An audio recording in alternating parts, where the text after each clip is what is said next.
Sir, आज आप अध्याय 1 पढ़ाएंगे?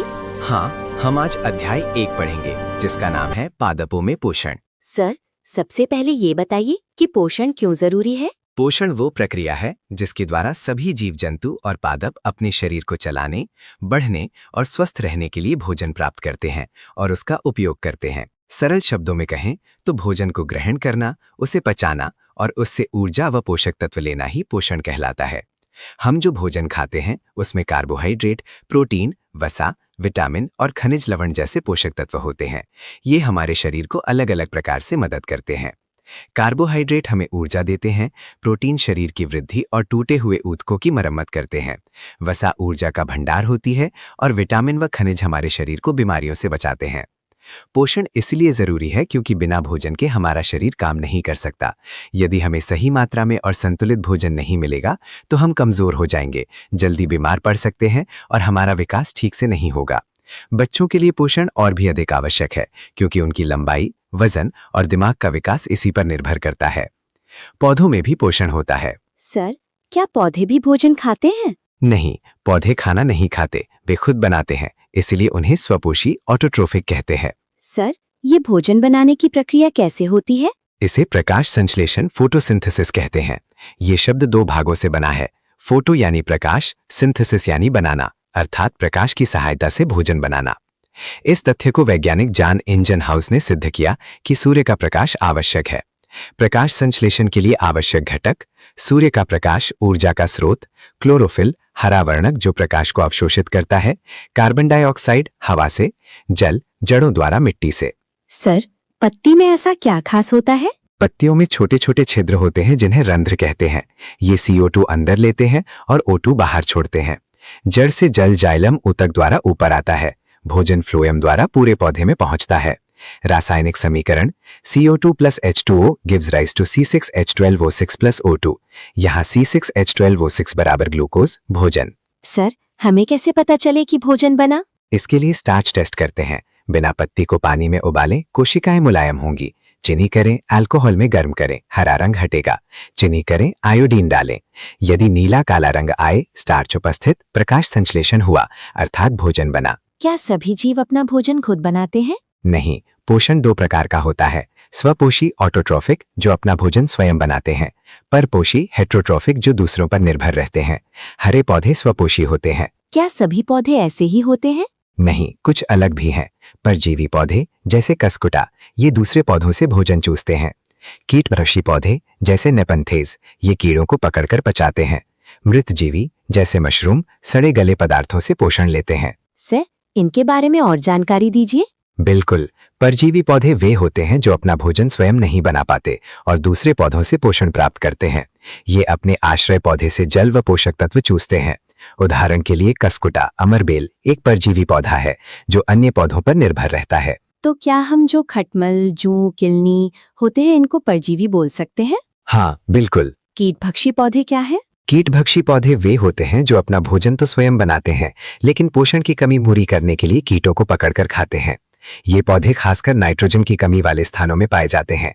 उदाहरण के लिए वीनस फ्लाई ट्रैप और पिचर प्लांट कीटों को पकड़कर उनसे पोषक तत्व प्राप्त करते हैं। ओह, अब बताइए मृतजीवी क्या है? मृतजीवी वे जीव या पौधे होते हैं जो मृत और सड़े गले जीवों या पदार्थों से अपना भोजन प्राप्त करते हैं। ये स्वयं भोजन नहीं बनाते बल्कि मृत पदार्थों को विघटित करके पोषण लेते हैं। उदाहरण के रूप में मशरूम और फफूंद मृत पदार्थों पर उगते हैं।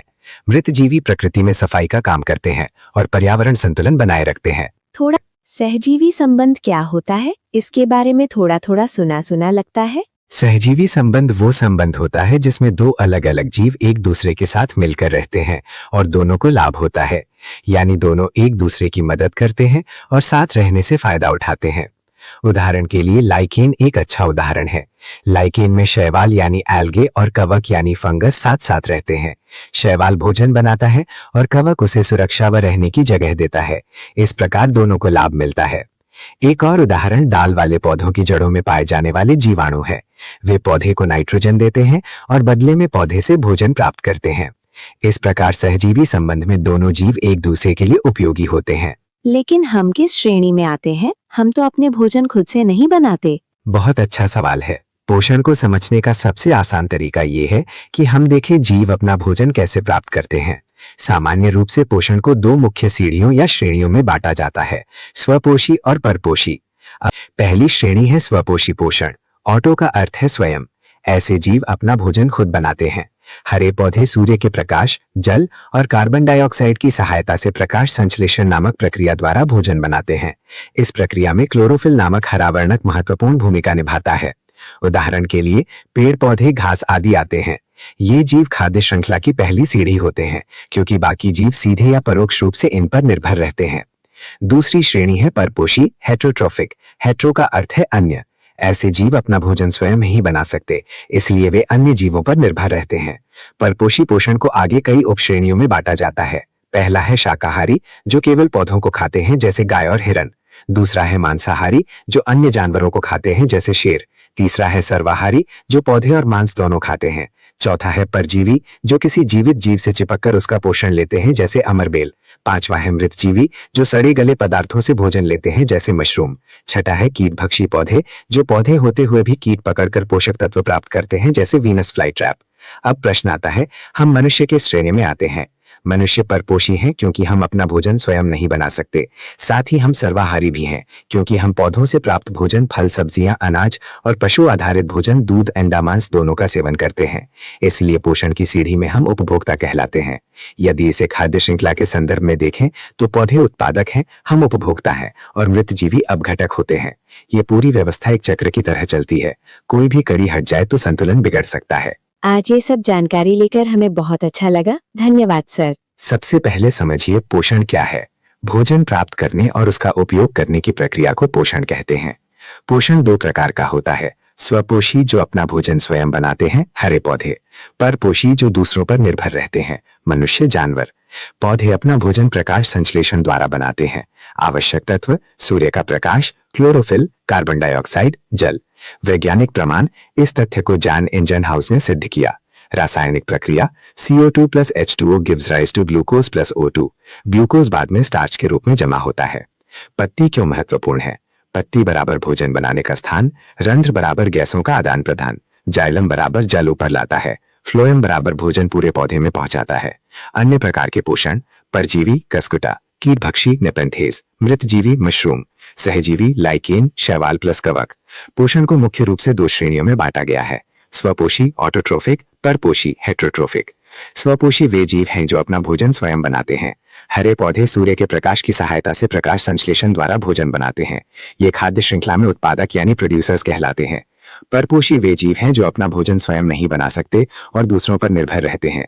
ये आगे कई प्रकार के होते हैं, शाकाहारी, पौधे खाने वाले, मांसाहारी, जानवर खाने वाले, सर्वाहारी, दोनों खाने वाले, परजीवी, दूसरों से चिपककर भोजन लेने वाले, मृतजीवी, सड़े गले पदार्थों से भोजन लेने वाले।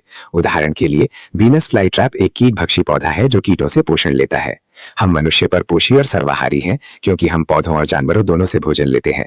याद रखने की ट्रिक, पौधे बराबर स्वपोषी, मनुष्य बराबर परपोषी, सर्वाहारी। अंतिम याद रखने योग्य बातें, प्रकाश संश्लेषण जीवन का आधार है। पौधे ऑक्सीजन देते हैं, खाद्य श्रृंखला की शुरुआत पौधों से होती है। अब समझ में आया पेड़ों का क्या महत्व है। अगर पेड़ नहीं होते तो हम नहीं होते, क्योंकि पेड़ ही ऑक्सीजन देते हैं, खाना देते हैं। हाँ बिल्कुल, इसीलिए हमें पेड़ पौधे लगानी चाहिए। ये अपने वातावरण को शुद्ध करती हैं और हमारी जिंदगी को आसान बनाए हुए हैं।